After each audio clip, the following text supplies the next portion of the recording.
Kebanyakan orang telah mendengar tentang kehilangan lagi benua Atlantis yang menjadi misteri peradaban manusia.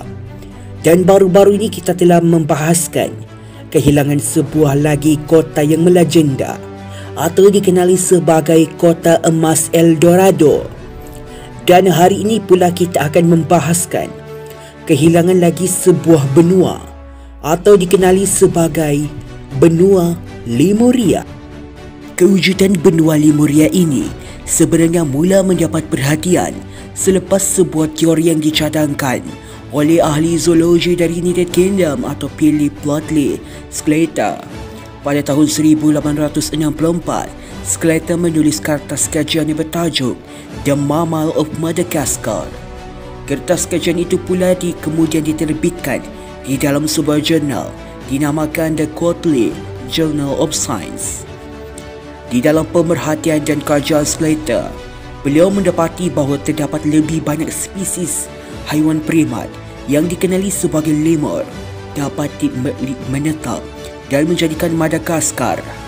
Bagaimanapun, sedikit berbeza dengan ahli zoologi moden, Sclater turut memasukkan primat yang dikenali sebagai Galagos, Loris dan Tarsier di dalam kumpulan atau spesies Lemuridae, iaitu lemur itu tadi. Disebabkan oleh taburan spesies-spesies tersebut boleh didapati di ketiga-tiga tempat itu, Sclater membuat sebuah hipotesis bahawa ketiga-tiga daratan ini pernah bersambung di antara satu sama lain suatu ketika dahulu.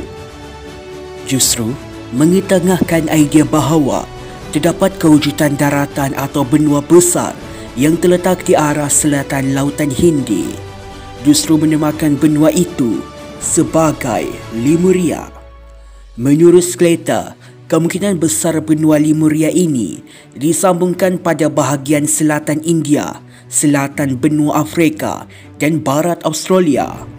Dan seperti legenda kota Atlantis, kemungkinan Lemuria ditimpa bencana dan ditakdirkan benua itu akhirnya tenggelam ke dasar laut.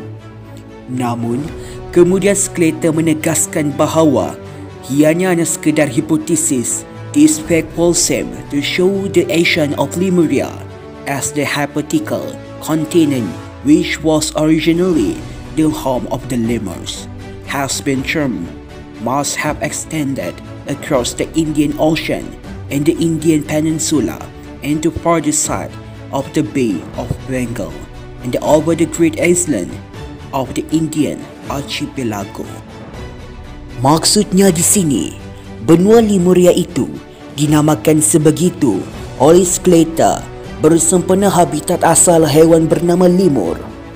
Lemur atau Lemuria, walau bagaimanapun, Sclater bukanlah saintis yang pertama mempromosikan teori tersebut, iaitu teori berkenaan kewujudan land bridge atau kewujudan jalan darat benua yang bersambung yang membolehkan haiwan bermigrasi dari satu tempat ke tempat yang lain, serta benua yang tenggelam ke dasar laut. Ini kerana pada waktu itu, teori-teori tersebut dianggap oleh saintis sebagai kemungkinan yang tinggi untuk berlaku disebabkan oleh ilmu sains yang terhad. Antara saintis tersebut ialah seorang naturalis dari Perancis, iaitu Etienne Geoffroy Saint-Hilaire, yang seperti Sclater membuat spekulasi pada tahun 1840 bahawa terdapat jalan darat atau laluan hubungan di antara Madagaskar, iaitu 2 dekad lebih awal berbanding teori Sclater. Seorang geologis dari United Kingdom, iaitu Charles Bay, Wood membuat hipotesis akan kewujudan sebuah benua gergasi di selatan Lautan Hindi semasa zaman Mesozoik. Alfred Russel Wallace juga pernah mencadangkan sebuah teori akan kewujudan benua yang tenggelam pada tahun 1859 untuk menjelaskan fauna yang terdapat di Pulau Celebes. Bagaimanapun, Wallace kemudian menjadi pengkritik yang lantang berkenaan idea sebuah benua yang tenggelam. Justru itu, kewujudan benua Lemuria milik skeleton ini popular pada abad ke-18 dan abad ke-19 hanya disebabkan oleh kajian tentang sains evolusi itu masih berada pada tahap permulaan. Pada ketika ini, idea sebenar mengenai continental drift atau hanyutan benua itu masih belum diterima pakai sepenuhnya.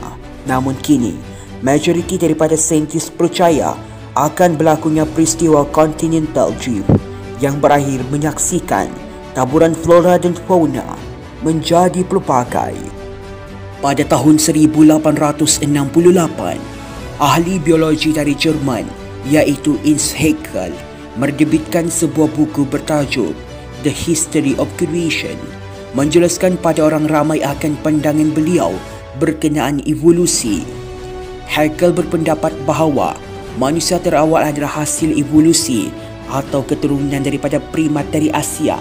Seterusnya, beliau juga menempatkan tempat bermulanya tamadun manusia purba ini di benua Asia, Afrika dan pulau-pulau di antara dua benua ini. Manakala benua Lemuria menjadi laluan migrasi utama manusia untuk memasuki sama ada Afrika atau Indonesia. Seterusnya, buku versi bahasa Inggeris beliau diterjemahkan oleh Ray Lancester yang diterbitkan pada tahun 1876.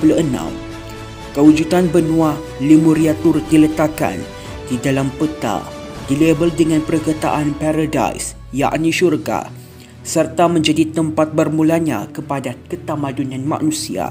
The primeval home or the center of creation of the Malay must be looked for in the southeastern part of the Asiatic continent, or possibly in the more extensive continent which existed at the time when further India was directly connected with the Sunda Archipelago and Eastern Lemuria.